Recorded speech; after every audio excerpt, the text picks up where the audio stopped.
El seminari de docència s'adreça als professors universitaris de la Universitat d'Andorra i fa referència a posar de manifest les bones pràctiques docents i també parlar d'aspectes que ens preocupen a nivell de lo que és la docència universitària i els reptes que tenim ara a la universitat.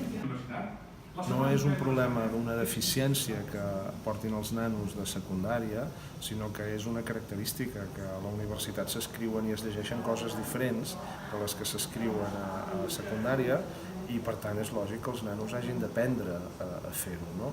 Per tant és un problema constitutiu de l'activitat d'ensenyar. Ser un advocat és ser una persona que sap llegir, entendre i escriure textos de l'advocacia, que són uns textos molt diferents dels textos que trobem al carrer. No?